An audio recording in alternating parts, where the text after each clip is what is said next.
We hope that Alpha Phi Omega United International Organization will be the leading organization, not only here in the Philippines, but worldwide, where young people coming from the different colleges and universities in the Philippines and worldwide will become members of APO United.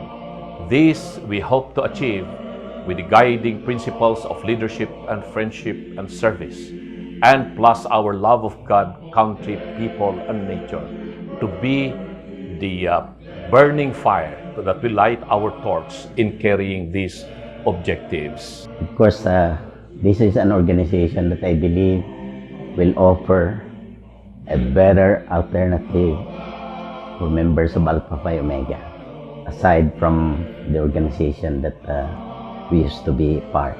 This will offer big change, offer a better opportunity for our members. Sa darating na May 18, 19, and 20 ay magkakaroon ng General Assembly para ratipikahan ang nabuong CBL nito. Ang sa gayon ay umusad na ang mga plano ng APO United para lalo nating mapagtibay ang pagbibigay ng tulong sa ating mga kapatiran na miyembro na rin ng APO United. In so doing, we could create several alumni associations that can actually sustain their advocacies because they could have the much needed fundings through the business partnerships.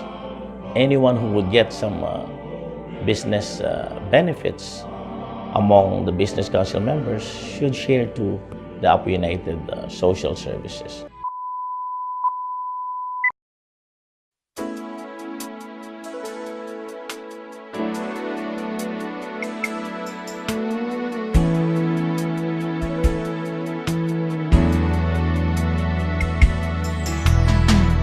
Brothers and sisters, it is my honor and privilege to welcome you and let us begin our General Assembly. Tayong mga nasa APO United, we want to leave something para sa Alpha Phi Omega. Hence, the idea of forming one that would not only offer a significant change in rebuilding APO. Ito na yon, APO United. Ako ay nagtanong kung sinong grupong masaya. Hindi pala barkada at fraternity pala. Nandito tayo ngayon dahil sa kagagawa ng tatlong ito sa harapan natin. And I am so proud even bringing my whole family here.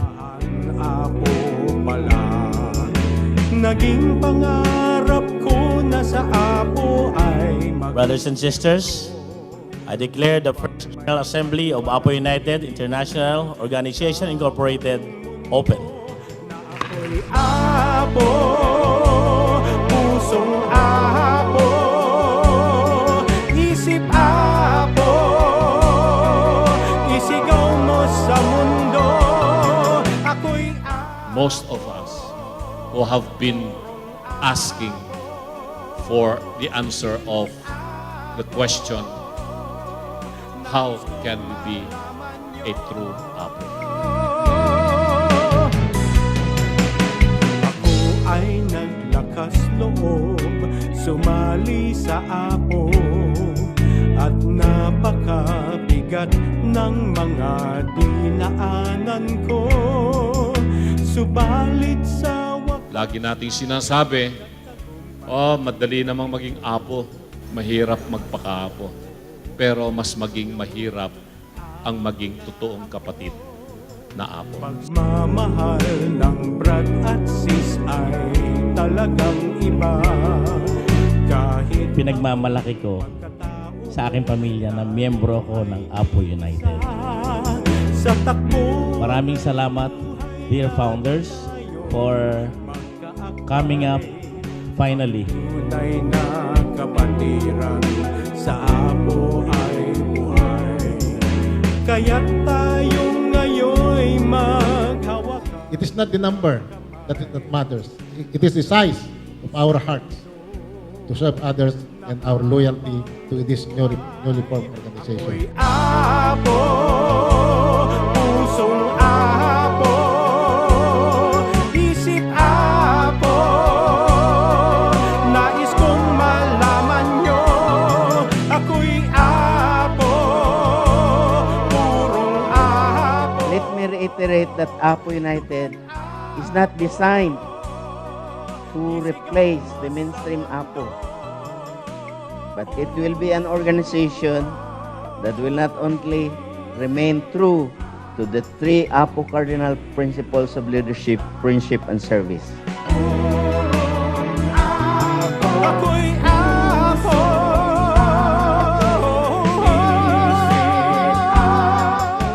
Andito po yung feeling ng totoong Alpha Phi Omega ka kasi talagang sa puso yan sa doktrina talaga So ito yung totoong sa isip, sa puso at sa gawa. But likewise, offer a better hope and opportunity to uplift the morale and the betterment of its members. Regardless of your religion, regardless of what you believe in, regardless of your vocation, profession, standing in life, our vision to serve God, country, people, and nature encompasses everything about what a true person is to be.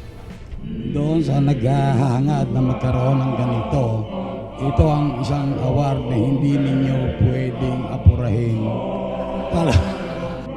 To our organizers, founders, please welcome on center stage our beloved founders of Alpha Phi Omega United.